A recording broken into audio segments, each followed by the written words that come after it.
Hey, It one's always better takes than none. like 5-10 minutes for everyone to join in anyways, every time. All right. So, let's see. Anyone tune in, because usually you hear like the first minute or two of this. Anyone tune in. If you guys have questions, you can post them in the comments. And then once we kind of finish up everything we have scheduled for you guys, we're going to get into that part. So any questions, just post in the comments and we're going to get to that at the end. And that should be, 10 minutes or so. Jeremy counts as 5 people. Cool. Yes, you do. All right, let's get into it. So, Benj, I'll let you kind of lead off with everything. All right, so for anyone tuning in that doesn't know, my name is Ben, and this is my brother Chris. And this week, Christopher just launched his brand new business, Protect and Provide Coaching. He was getting it going earlier this year with COVID, and then he just left. What was it? Saturday was your last day at your old job? Friday was the last day. Okay. So yeah, Friday was his last day, and he went into full launch mode this past week for his business. So from what I understand, you've got a pretty interesting story about like the reason why you started that. You don't share much with your family, so I'm kind of interested to hear like what drove you to open up your new business. Yep. So like you said, it's been, I've been trying to get this up and running for, well, kind of since September, but really kind of going all in since January. And then 6 weeks ago, I really put the foot on the gas. And so I just left my full-time coaching job Friday and going all in on this. So kind of where it stemmed from. So obviously we dealt with the giant shithole last year that was COVID. So I don't think that's going to be a surprise to anyone. It affected literally the entire world. So tell me more. You need me to explain more about COVID. So being in the service industry, personal training, coaching is in the service industry along with restaurants and hairdressers and everyone else. So that really affected me. Now I was very fortunate that my job was my boss was able to keep paying me, and we were able to keep clients on, and clients kept paying us. So financially didn't have to worry, but it really was an eye-opening experience. In literally a blink of an eye, I could have been without a job.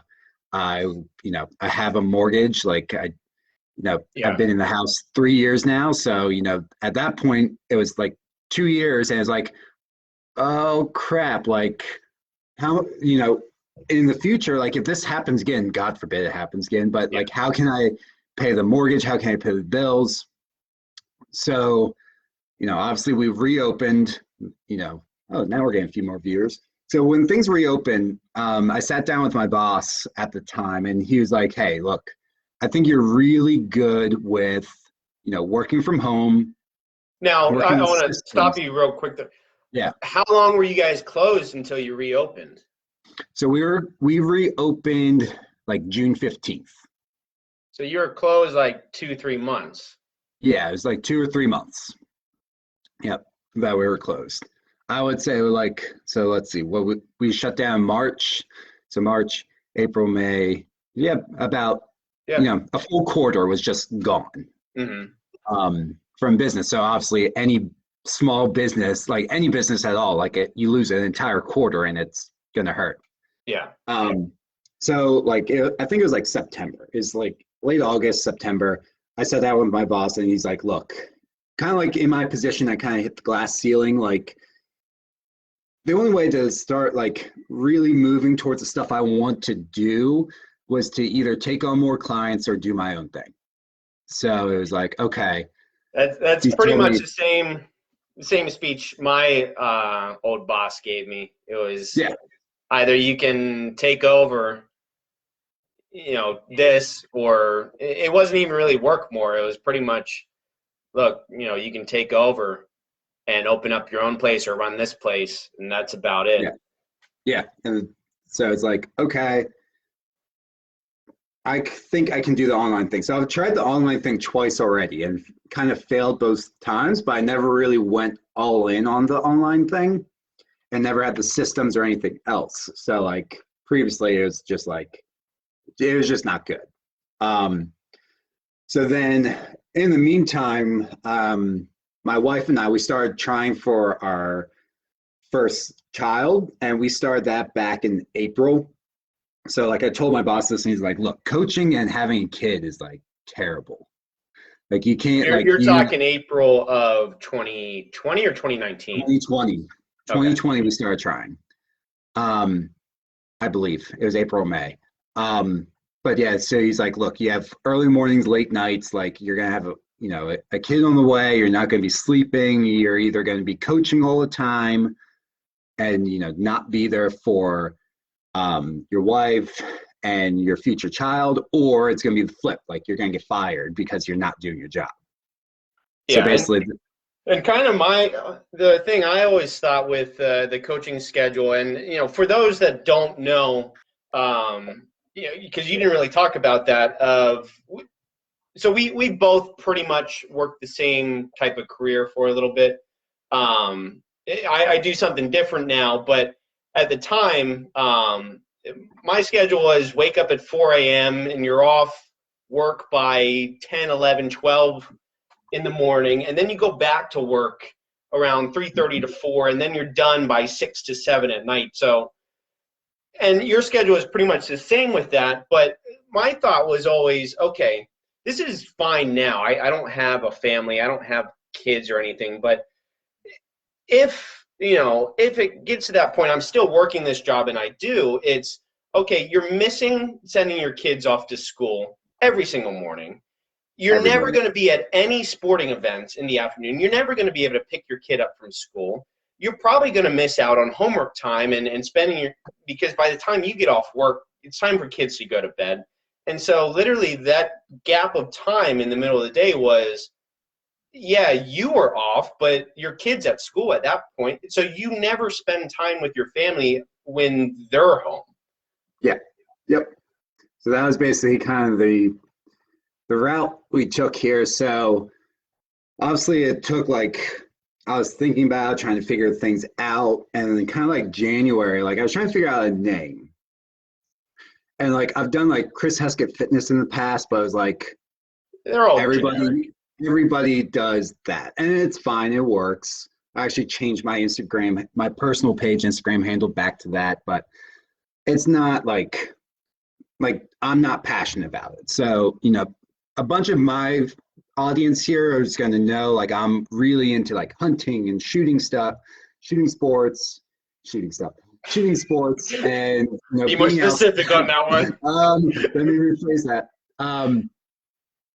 So your audience might not know that, but those are the outdoors, hunting, shooting sports. Those are things I'm super, super passionate about. And I was trying to figure out what's a good name. So I came up with two values I kind of really hold near and dear to my heart, and that's being a protector for my family and being a provider for my family. Yeah. And and so the story I like to tell for the provider part is how I got into hunting, and that was with my wife. So those of you who don't know my wife, I'm not sure if you know the full story, Benj, but so my wife tends to run anemic, so she needs iron in her diet, but she's allergic to beef.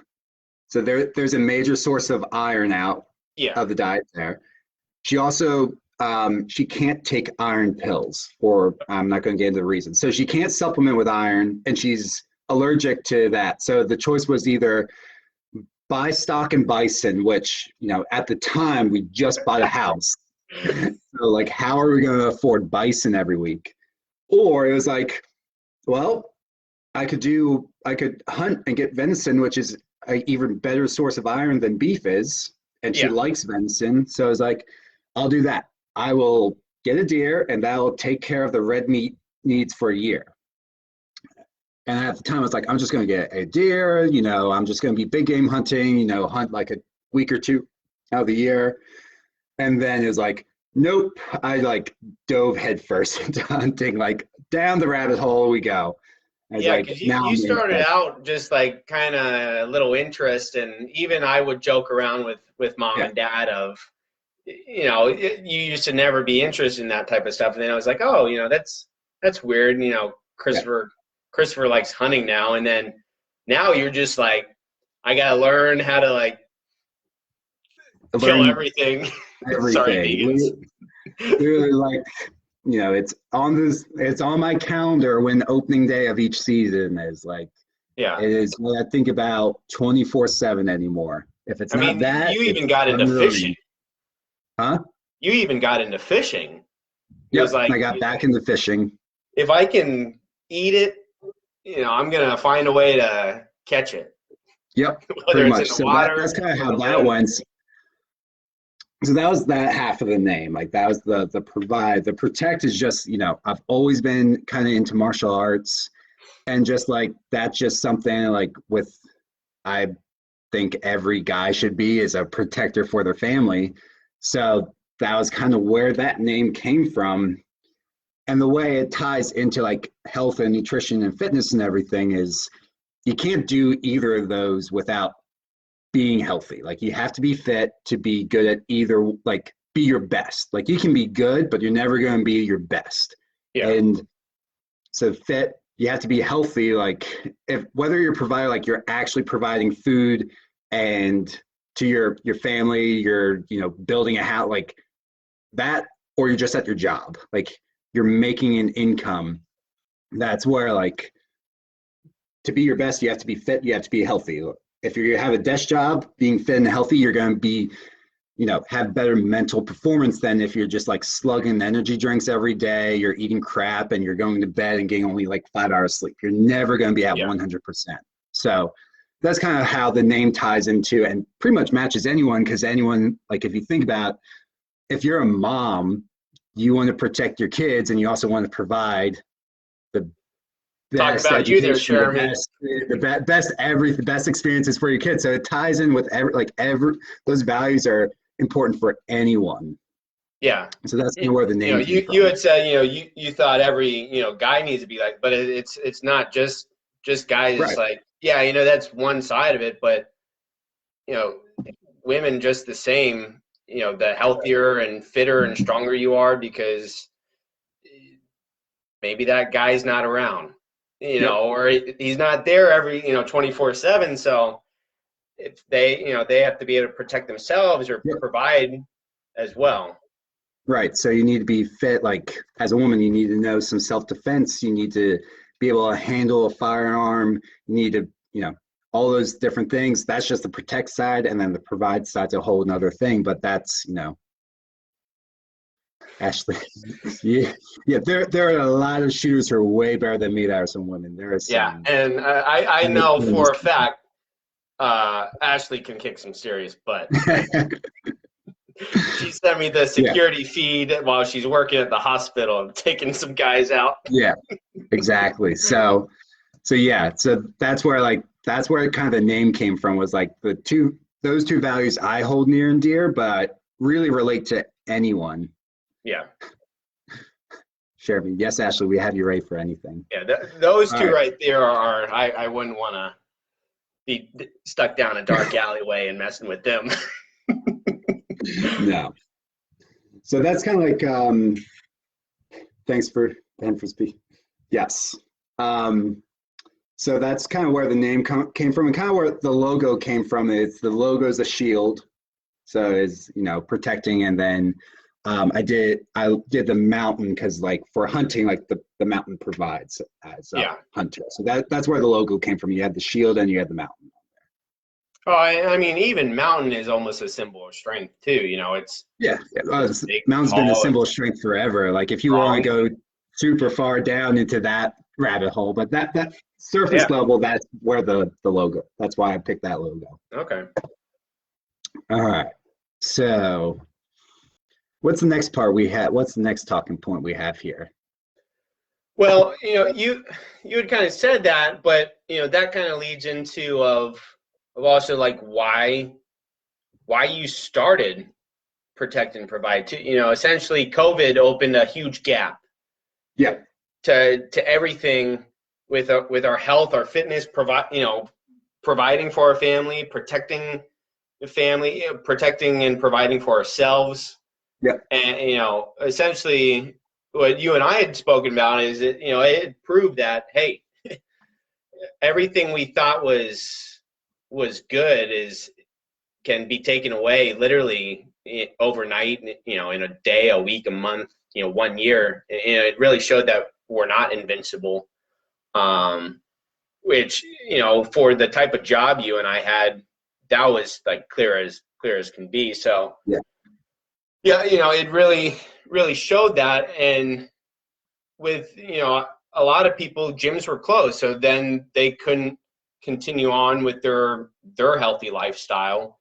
And of all the times to remain healthy, it's like, I mean, still now, but last year was a big one. So I think that's a good spot for you to talk about a little bit of like where you come in for something like that, of God forbid, 2020, deja vu happens and when we get it again, it's like, what do you do then? Yeah. So that's, kind of going into this, the name and everything, like you said, we're not invincible, and you need to be in shape and you need to be healthy to protect and provide for yourself, for your family, and for your community as a whole as well. So I'm not sure where I'm going with this tangent, but we're going to, like, if you want to help others, if you've ever been on an airplane, when they explain, like, when if the oxygen masks fall down first, you put it on before helping others. So basically, the only time in your life you should be selfish. yes, but it's not. It's actually not. So it's one of those, like, and I'm going to be a little biased towards moms because I hear this more from moms, and that might just be because usually I've worked with women, like 80% of the time. But a lot of times it's like, well, I can't, I don't have time to cook meals because of kids' sports. I don't have time to go to the gym because of the kids. And then it's like, and then I have a husband that I also need to help out once in a while. Like it's always been about them. So the airplane mask is, you have to help yourself before you can help anyone else. Like if you don't put that oxygen mask on and you try to help someone else out and you pass out, well, now you're no good to anyone. And in fact, you're probably getting in the way of other people helping themselves. So that's where it's like, you need to get in shape, you need to get healthy, you need to eat right so that you have more energy, you have more willpower, you're stronger, you can do more for your family, but also for your community. If you're like super tired all the time and you have zero energy, no motivation, are you going to go and coach Little League? Like, no. But if you're healthy, fit, full of energy, okay, great. I'm going to go volunteer at the food kitchen. I'm going to go volunteer at, be a volunteer coach, or even just like, I'm going to lead some hikes outside to help some friends who want to get started with that stuff. Yeah. Or, it doesn't have to be big, but, you're just helping out others. But if you're not healthy, it's way harder to be able to do that. So that's where that airplane face mask, like you have to be a little selfish so that you can actually give more of yourself out. Yeah, you've got more to give at that point. Yeah, definitely. So that's where, like, that's the importance of like getting a coach to help you is really important, because everyone's busy. You don't necessarily have time to like become a certified coach and know everything there is about health and nutrition, because you have a job, you have other commitments, you have a family, things like that. Like you could, but it might take you like 2 years to become an expert. And as 2020 showed us, like you might have 2 months. Yeah. And with that, like, are you even reading the right information, when you Right. search it? Because there's Of so much conflicting information on the internet. Yeah, and it's, everything you read, it's like, oh, sweet, I understand this now. And then literally the very next article says everything that you just read and understood in that last article is completely wrong, and you should believe Yep. this. And then you read the next article and it says those last two things you read, they're like the devil, and you should only. And so it's like, well, wait a minute, and that's where it's, kind of going off of what you were just saying of, sometimes people don't have time to learn that and time to do this and time to do it's even for me, anyone that I've worked with, or even myself, it's like the simpler it can be, the better results it Yep. always is. If you make something so complex that even a PhD can't follow, it doesn't matter the science or how good it is on paper. If someone can't follow it, it's worthless. So a It's good like example of that, and some of you watching might know this, is it's a diet strategy called carb cycling. So you've have you tried that, Benj? well, you and I used to do that a little bit. Yeah.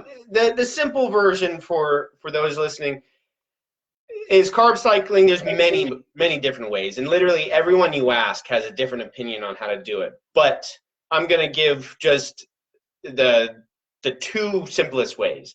You have high carb days and low carb days. Yep. And depending on how your workouts are, usually your high carb days are on your training days. And if you're not working out, those are your low carb days. And so throughout the week, you're cycling your carbs up and down, up and down, up and down.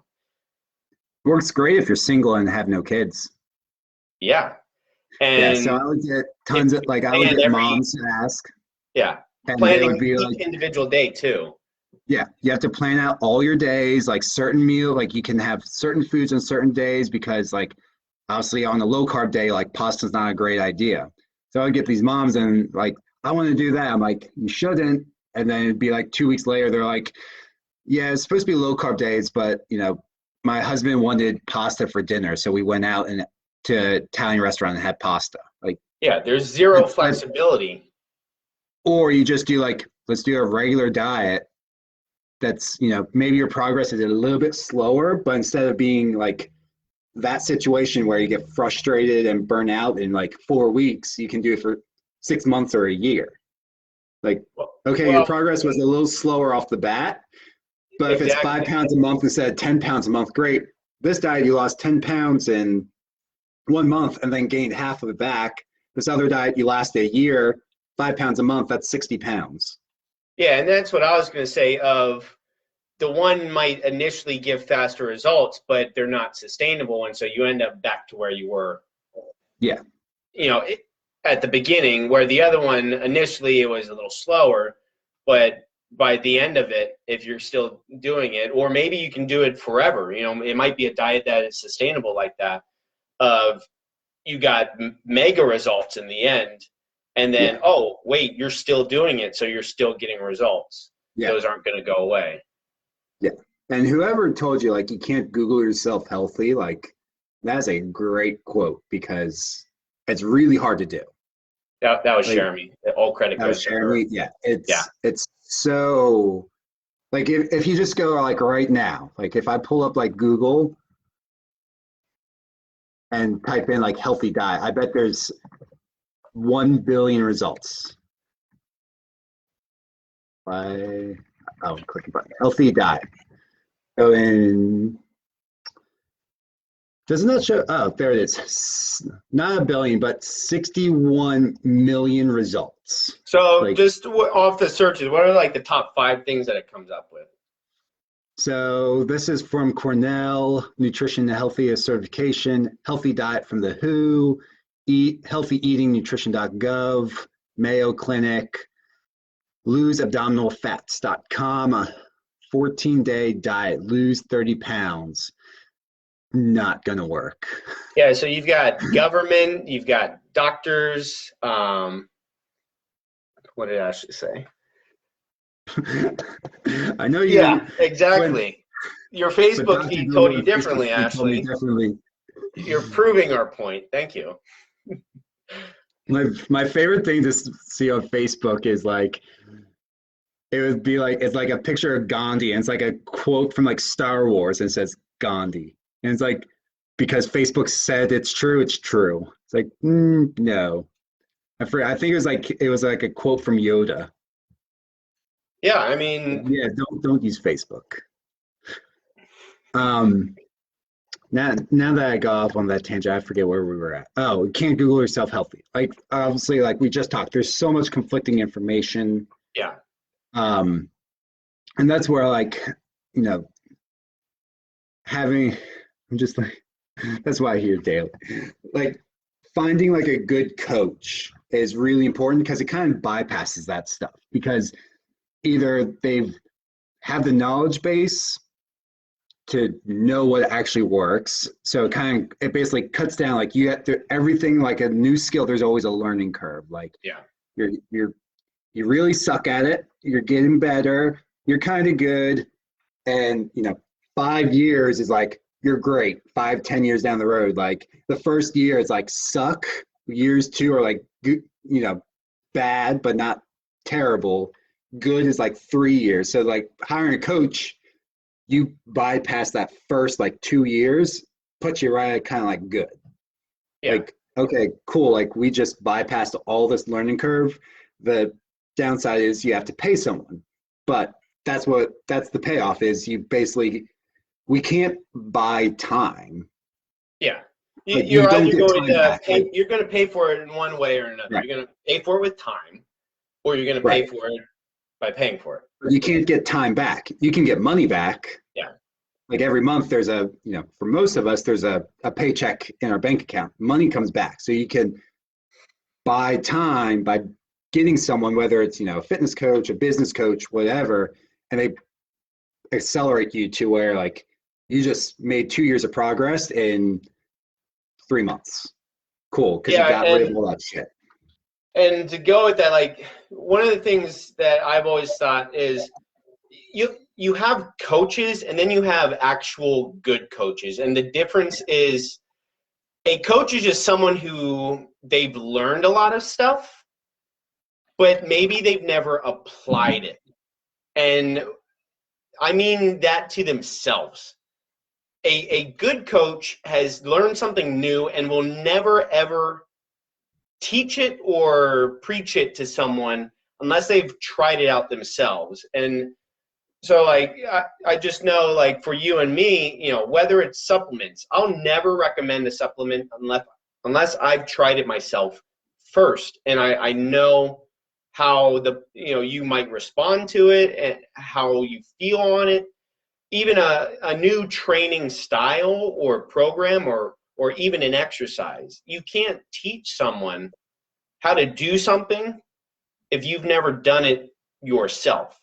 And Yeah. that's where a good coach has gone through all that fluff, that 1 year, 2 year, 3 year of you're learning and you're getting through all the BS till you finally discover, oh wait, the easiest, simplest, most effective things will always be the best. The easiest, simplest diet that just focuses around healthy nutrition. The easiest, simplest program that just focuses around the basic exercises and getting stronger. Yep.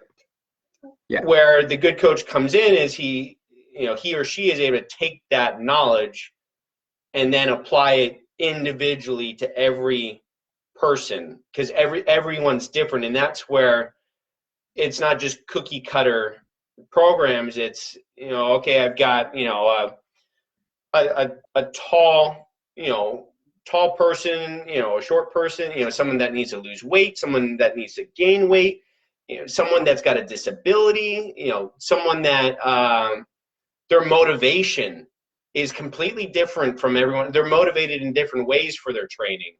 And so you have to come up with a program and a diet that they're very motivated to do that someone else might not be. Right. But you don't know any of that until you've done it yourself and you've learned it yourself. Yep.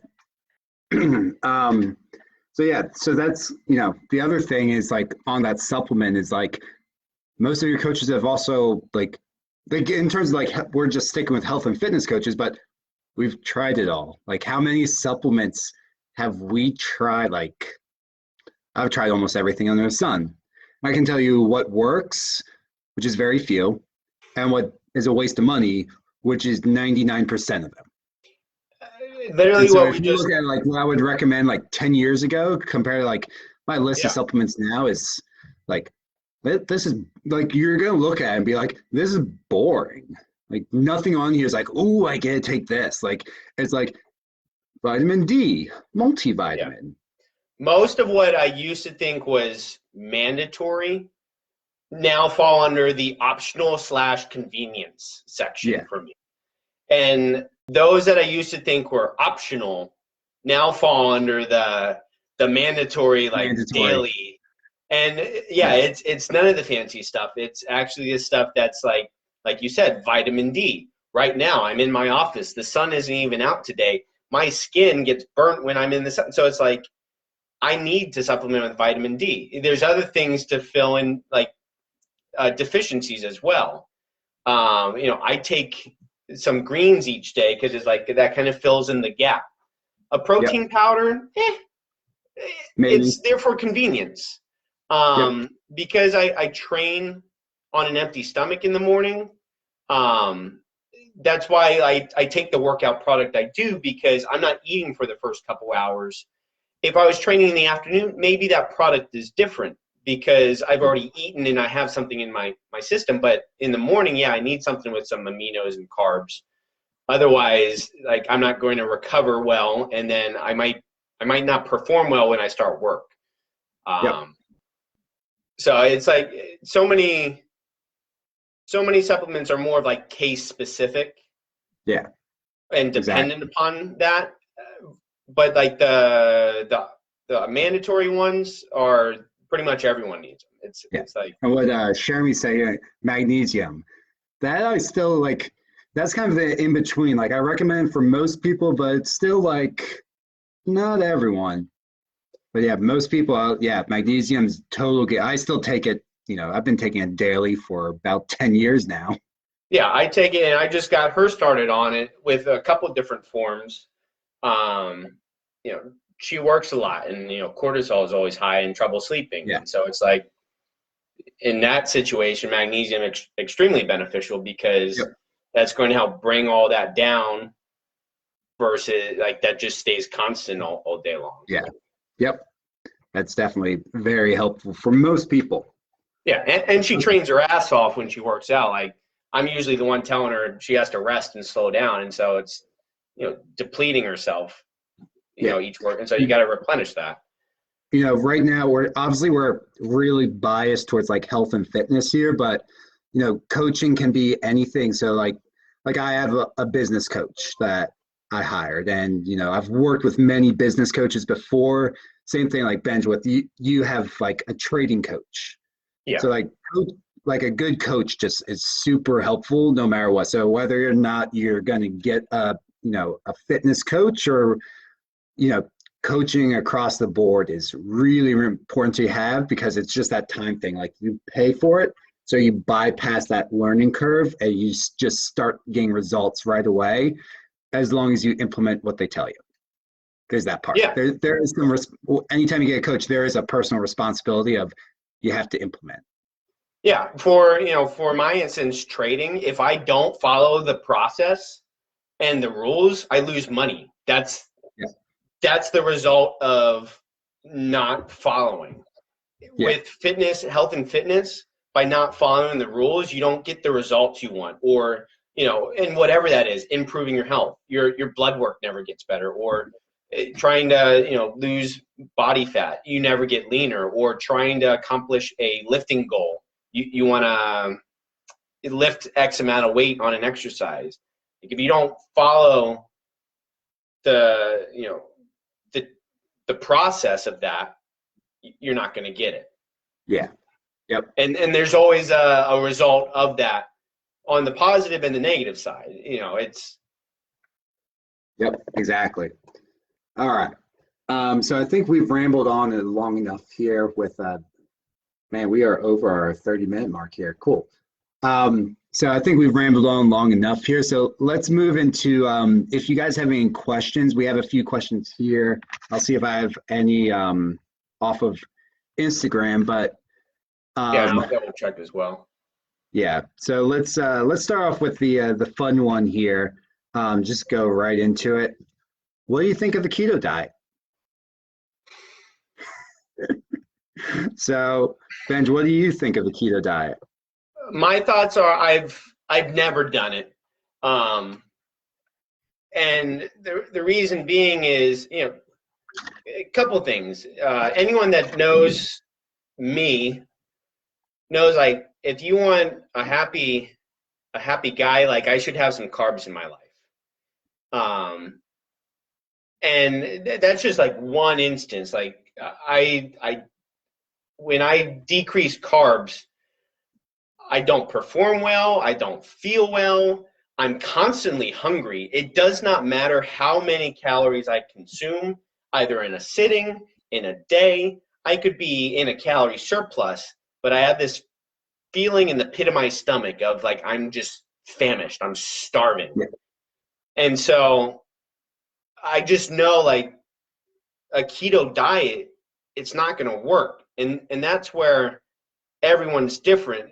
For me, I need carbs, but I can't go too crazy high protein. And, like, for you, some of your protein meals are just like, they're crazy with the amounts. But I know for you, like, if you don't get that, you feel like crap.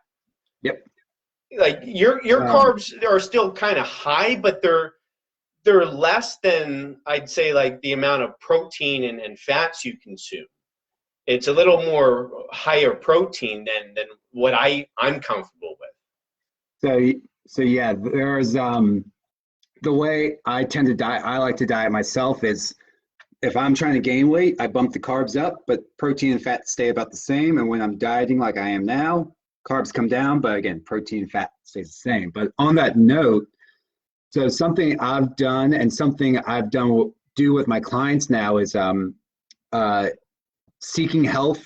They have a questionnaire to find out what basically their genetic mutations. They're called SNPs.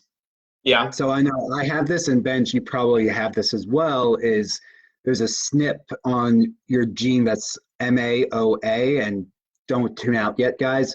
Basically, mine runs fast. What that does is I burn through serotonin, dopamine, and adrenaline super fast. So what's the easiest way to get serotonin in? So And that's carbs. let's dumb that down even more. What's the feeling of serotonin? Serotonin and dopamine are your happy hormones. And adrenaline, obviously, that kind of amps you up. Yeah. So on that note, the easiest way to get serotonin in is like carbs. Carbs give you an instant serotonin bump. So you go low carb, you feel like crap.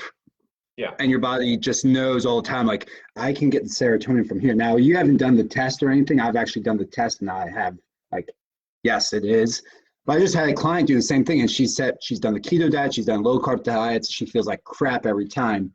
Did the questionnaire, is like, well, this is why, like, you do not do well with a low carb diet. We were going to go lower. And she said she's also like, high fat diets, they don't sit well in my stomach. Boom, you need carbs in your diet. Now, someone else might say the flip and be like, man, like, I feel awesome, like high protein, high fat, but like carbs they make me sleepy. They just, like, I don't feel motivated. I eat carbs. We do the questionnaire, like, oh, that's why you need a low carb diet. So again, like, the other thing with the keto diet is, like, I hear so many people like, I'm going to try it. Like, you can't try the keto diet. There's like a 2-week like introductory period, but you have to be 100% perfect for 2 weeks, or you kind of hit a reset button and have to take another 2 weeks to redo the keto diet so your body gets adapted to ketones, and then you're actually ketogenic. And then you have to, like, pee on the ketone strips and all that shit there. So it's like, it's just not, it's not realistic. And then you can't eat things like burgers, pizza, beer, wings, like tacos, like all those fun foods are out forever. Yeah, and I mean, everyone that knows me, it's like Wednesday, I call it dough day because that's when I start my pizza dough every week. Yeah. Because I've got a sweet wood-fired pizza oven that I love using every single weekend. Am I eating pizza all week long? No, but I make pizza on the weekend, and that's like something I like to do. Yeah. Ketogenic I diet, usually do burgers like forget once a week. that. What's that? Yeah. I do burgers at least once a week. So it's Yeah. like, yeah, you can't do that with the keto. So it's just not realistic. You can't go out anywhere. Like it, some people, again, they do well with it. And there's certain medical populations who do really well with it. But if you're not one of those, don't Yeah, do we're it. not saying it doesn't work. We're saying it's not realistic. Yeah. And that's the difference between a good diet and just simply one that works. Yeah. Any diet works. Yeah. But It's whether it's the right diet for you. yeah, is it realistic for the rest of your life? Yep. Keto? Nope. All right. Some other questions. How much cardio should I be doing? Don't. Yeah, Ashley, exactly. So how much cardio? So this one I get a lot. Now I have my opinions on cardio, but for most people, like 2 or 3 times a week of cardio is, what we would consider cardio would be enough. It all depends on your goals and everything, but most of you watching this, you're going to be, you want weight loss and you just want to feel better. You want to have more energy, and 2, 3 times a week, with like one day a week being like more like high intensity stuff, and the other 2 days being like lower intensity, even just like walking, is fine for most people starting out. So Until we just kind because of I know who's tuned in from the comments, all of them moms, full-time yeah, working, 1, 2, 3 jobs minimum, strength training 2 to 3 times a week. So they're getting the strength in. They work all day, every day. Most of them are getting plenty of steps, and moving all day long. So do they need cardio? yeah, And if so, what type of cardio, which is what Jeremy's asking. yeah. And if so, like what what could they do for that cardio? Yeah. So Jeremy, obviously, you just said explanation cardio. So using an example of like running, or using an elliptical or a bike at the gym, like we'll use those as like the broad, like everyone tuning in knows those examples. So we can do like, I'm not sure what kind of like resistance training these guys are doing here. Generally, like for most So of my stuff, all of them, I either train or have trained. yeah. So they like to move the weight. They all those ladies just want to get strong as. But are they doing like super sets, giant sets and stuff, or are they doing like just like traditional weight training, like set of 8, rest 90 seconds, set of 8? Kind of like that. Essentially, total body. One main lift for each movement, a push, a pull, a leg, and it depends on the setup. But either it's done like do one for the reps they're in, and then they rest and go to the next one. 1 to 2 minutes of rest, but fairly heavy weights. And they're either doing straight sets or they're going in a circuit through those exercises. Yes. So you're getting cardio benefits from that if you're doing like if you're like straight sets with like slow, like the short rest periods, say like 30-second rest periods, you're going to get some cardio benefits out of. Or if you're doing like a circuit, there's never been 90-second rest with Ben's workouts. No, most of the ones I write, same thing. Like if you're not getting much rest, then you are getting a lot of like your higher intensity cardio benefits. So like doing like interval training where you might do like 30 seconds on, 30 seconds off on a treadmill, you don't necessarily need to do. What you should do is like some of the lower intensity stuff. So I've been posting like making sure you're getting like zone 2 workouts in. So Or even just I don't know if any of them have seen that. You want to yeah. So real quick before he Yeah. talks about zone 2, I'm just going to call out Ashley, Jeremy, and Jen. What he's saying is you don't need to do high intensity cardio because of the type of training, the type of strength training you're already doing. Your heart rate's already in that high intensity zone, and you're getting that benefit from the workout already. So you don't need to do additional separate. Yeah. Like Jen, she'll get to her max heart rate on some sets. I know Jeremy does. Ashley, I haven't seen your heart rate lately on the workouts, but I know like when we would train, yours would get up that high. And usually I'm making Jen's heart rate drop before she's allowed to she's allowed to go into her next set. Because usually she's at like 140 to 160, and I'm like, we need to get that a little lower so you can even perform well on the next set. So Ben said no cardio. So I said you don't need to do the high intensity. So he's going to talk about zone 2 cardio. So the lower intensity. So basically, think of like what zone 2 is basically think of like you have like different zones in your heart rate. So you have like 50 to 60, 60 to 70, 70 to 80% of your max heart rate.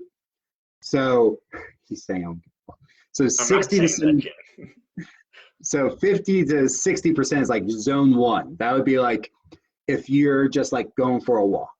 If you're on your feet all day at your job, you're just going to maintain like zone 1. Right now, sitting here, I'm like zone 0. Like it's like below 50% of my max heart rate.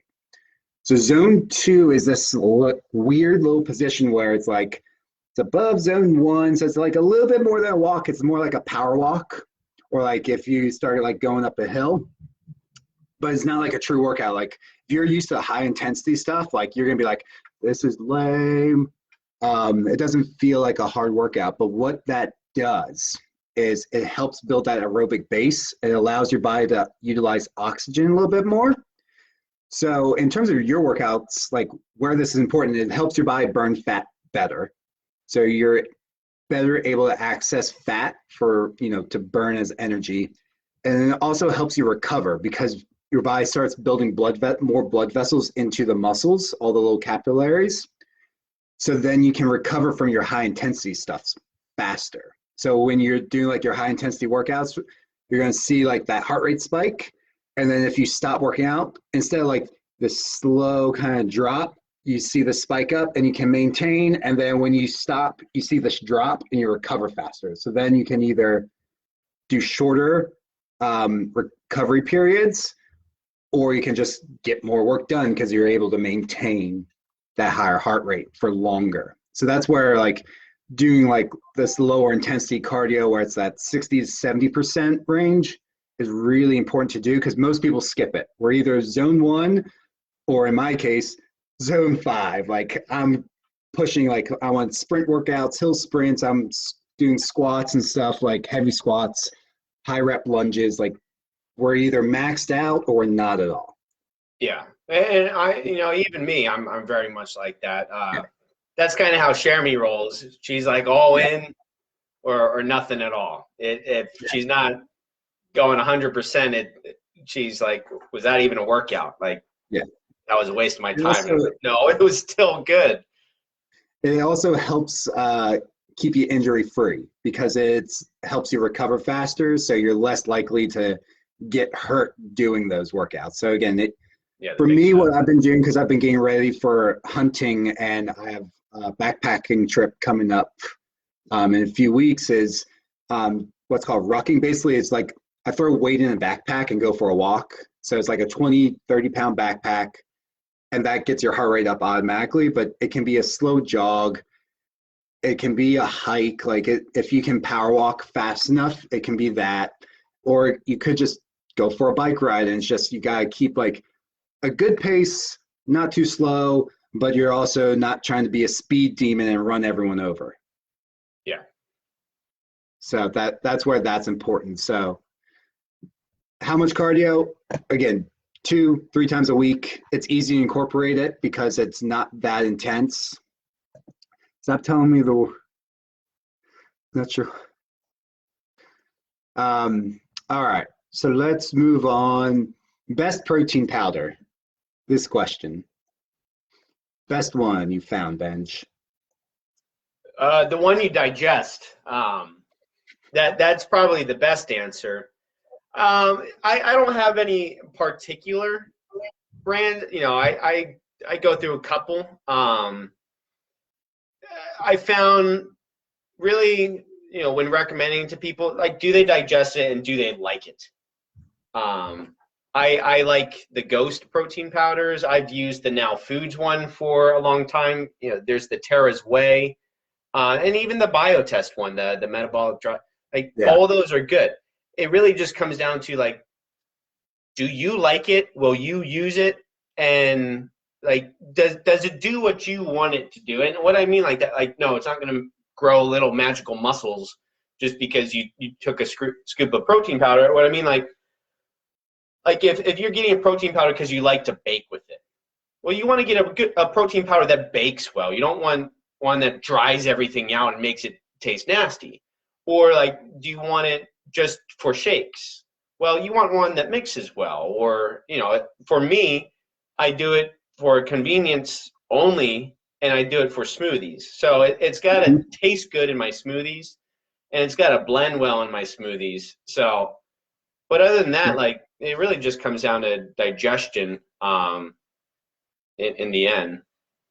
On the note for baking stuff, guys, if you need help with that, proteinpow.com, protein POW. She does everything's baking with protein powder, and she recommends what protein to use, because like whey protein dries out when you bake with it. So she recommends like what proteins to use so that it doesn't taste like cardboard when you're eating the cookie. And the recipes actually do taste really good. But yeah, so I recommend, usually, like, the company I recommend most of the time is either Levels or Axe and Sledge, or there's a few like Mountain Ops on builtforthehunt.com. Levels is what I have right now. I just really like it because it's like from grass-fed cows, sweetened with stevia. They actually use, instead of like the vanilla, uses vanilla bean. Okay. So it's a little bit more natural. So that, and it seems to digest pretty well because I'm pretty sensitive to them. So if it does, it's like in quality, I'll know right away because I'll get bloat within an hour.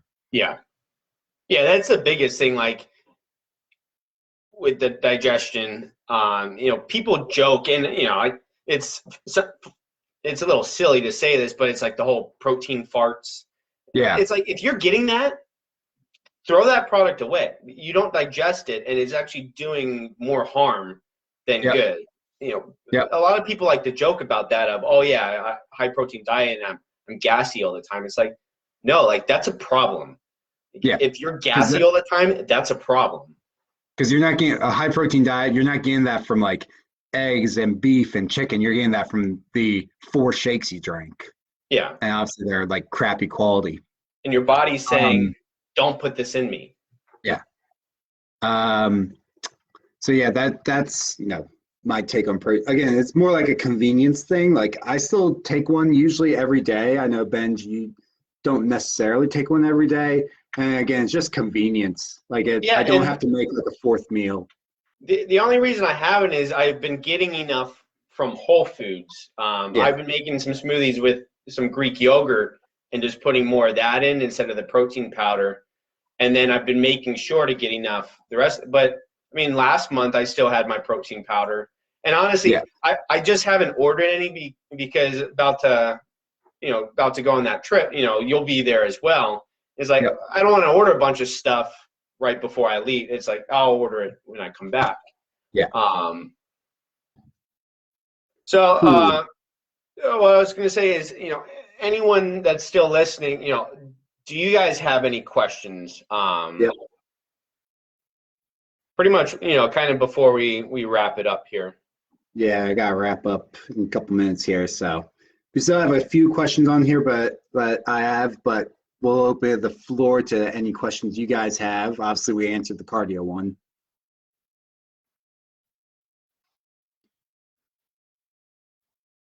No Yeah, questions. Nobody and wants to be first to ask. That's fine. um, you said you had one more. Yeah, so like, how do I keep my motivation to keep working out? And this is a rabbit hole question. So I got to wrap up in a couple minutes, and this one could be a whole topic on itself. But So we'll keep it kind of short. yeah, What I found, like, the best motivation is every person is motivated differently, and so I'm going to use you as an example. It's the coach's job to find out how is that person motivated. So I'm I'm not going to call out anyone specifically, but some of the people I work with, they're very motivated by essentially constantly moving through the workout. Waiting around, long rest periods, it brings their motivation down in their workout. So it's like, doesn't mean they need to be doing like the heavy stuff the whole time, but it's like kind of that, they're there to work out, they're there to get their stuff done. So that kind of long rest periods, that those need to get thrown out, because that is kind of very defeating for them. So it's maybe they do their main set and they're doing some accessory stuff in between. It might be, a hard set of bench press and then some band work, but they're still moving. yep, Or they do some upper body, and then in between they're doing some body weight, lower body, or core stuff. Another person, it's, essentially, as long as she's getting stronger, that's very motivating to her. It doesn't matter what it is. It's, hey, I'm stronger this week. Awesome. The next week, I'm stronger this week. Sweet. That's very motivating. For me, it's a goal. Like, if I don't have a goal for a workout, I'm highly unmotivated. I don't even want to do the workout, because there's no motivation for me to do it. I'm like, if I have no goal, why should I even do this? Like, that whole, like, oh, you'll look better, or you'll have bigger muscles or leaner. That's not an instant feedback thing. Like, that takes time. So, like, to say, oh, well, by doing this will be, it's like, no, I want to see the result right now. Surviving is a goal, Ashley. Like, some people, they're motivated by, essentially completing a workout. That's very motivating to some people. Of, you got 5 minutes, 10 minutes, 20 minutes, 30 minutes. The motivation is, hey, I got through the workout. That's motivating. Of, I got my workout in, and they're motivated that day because they did the workout, and the next day, or 2 days later, they do the workout. And not dying is very motivating as well, in the workout. So yeah, I don't recommend you push yourself that hard.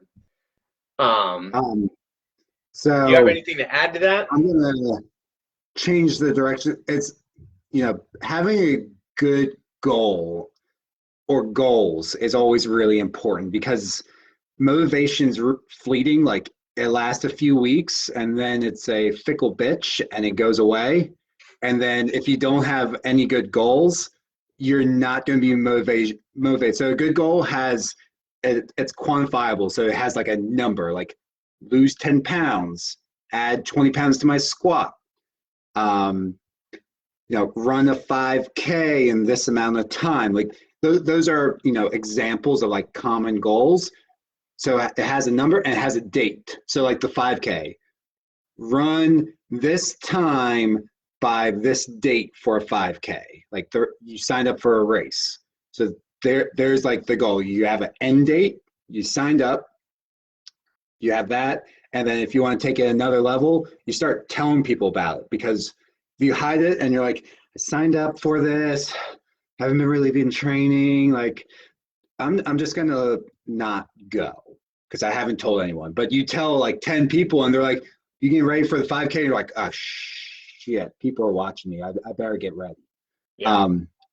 So that's a good example, like making sure you have good goals. And then, because at some point you're just gonna have to embrace the suck of the time in between, like your first month and your last month. Like, Here's the first month when you started, you set your goal, things seem super bright, there's unicorns and rainbows everywhere. Here's the last month of you're almost there and you look like Rambo and the meme that's like this, where you're all beat up. Here's last month. And this month is where you're basically going through the meat grinder. Like, it's anywhere from 3 to 12 months here where you're just going through the meat grinder and you're not as motivated as the beginning, and that's where people fall off. Like, that's going to happen. And there's going to be ups and downs. But as long as you have that goal, you feel like you're moving towards that goal, you're going to be motivated to keep going forward, because it's not going to be rainbows and unicorns the whole way through, no matter what the goal is. And then the other thing is just getting some skin in the game, like paying for a coach or telling friends and family like that you're doing something. Like, if you pay for a coach and you drop money, like, you got skin in the game, now you're going to like, I'm going to squeeze every ounce of information out of this coach I can so I can reach my goal.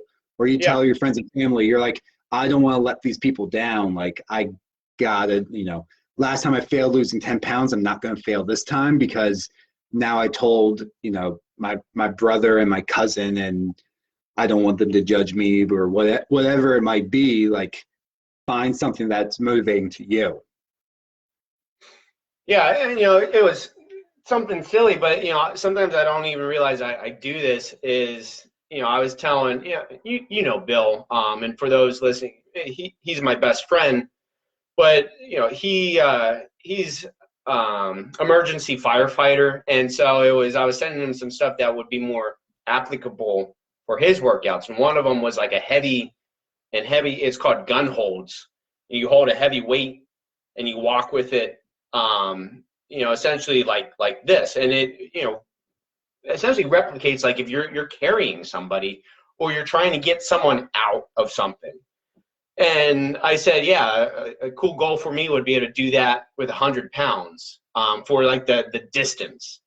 And at that point, 40 pounds, 50 pounds was wrecking my arms. But it's like, well, you slowly work up to that. It's like, you shouldn't set a goal that, you can hit next week. But I told him that, and even he was like, I like, and so, we kind of messaged each other back and forth, but it's like, that'd be cool to be able to do that. Eventually I'll get there, but somebody knows. On that's a good note. So also setting small goals, like, we tend to set like big lofty goals, like, I'm going to lose 50 pounds. And it's like, holy crap, how do I lose 50 pounds? Well, first thing you do is you lose 5, then you lose 10. So make sure you set also those like stepping stone goals, because like a lot of times, like, man, I want to squat 400 pounds and you're squatting 50. It's like, well, you got to get to 100 first. Yeah, then well, not even 100. You got to get to 55. I guess 60. Yeah. So you got to set the little goals. And those are the goals you might hit week to week or month to month. But your big lofty goal, that's, 3, 6, 12, 2 years away or longer. The ladies aren't going to like me saying this, but the reason is this is one of the few times where I get to say I'm right. Is a lot of times, I'll be coaching them and talking to them about a weight. And they're like, it's so hard for me to do this weight, or I'll never improve. And I always remind them, like, if you're increasing by 1 rep each week, or 1 pound, 2 pounds, 5 pounds, I was like, you do that every week. By next year, a couple months later, you're the weight you're warming up with now. I'm sorry, the weight that's the heaviest set weight you can use now is what you'll be warming up with. Yep. And every single one of them have done that 2, 3, 4 times over. Jeremy, this was, I guess, last summer. Her heaviest set, she won't even touch those to warm up with now. And that was her heaviest weight back then. And now she just skips over them. I'm like, are we just skipping that part? She's like, well, it's not even hard. Where last year, that was the most she could lift on that exercise. Yeah. And Jen too, it's like her max a year ago, she doesn't even warm up with her max, her former max. Now it's like, we're starting above that, 30 pounds over that, and working up from there. But it's just those small little like you said, the small goals, the little mini goals that got you to that big goal. Yeah, exactly. And that's where like having a coach can really help you out with, like, because they're going to set those goals. Like, man, I don't feel like I'm getting there. Well, and because they're unbiased. Like, well, you did this last week, and this week you did this, so you improved. Yeah, but I'm not. Well, no, you're not going to be there, but you're on your way to get there. I have that conversation every week. Yep. Yep. Welcome to coaching. So, All so right, with so that, we gotta wrap this up. yeah, let's wrap that up. And I know you had like an offer or something. Yep. So right now, obviously with coaching and it, so I can only take on so many clients at a time. So right now I'm looking to take on about, 10 more clients in June, and then it's, closed. Can't take on any more than that. So if anyone's interested, we're looking to take on 10 clients. Just send me a message, and I'll send you the applications so you can apply to make sure you're a good fit for the coaching and everything. So yeah, just send me a DM if you're interested in coaching. Again, there's only 10 slots available. All right. And then next week we'll have a new topic. Won't be quite as long as today. No, it can't be this long every week. We'll keep it closer to that 30 minutes max. But we'll have a very specific topic that we'll talk about, maybe 10, 15 minutes, and then we'll do some questions based off of that next week. Yep. All right. See ya. All right. See ya.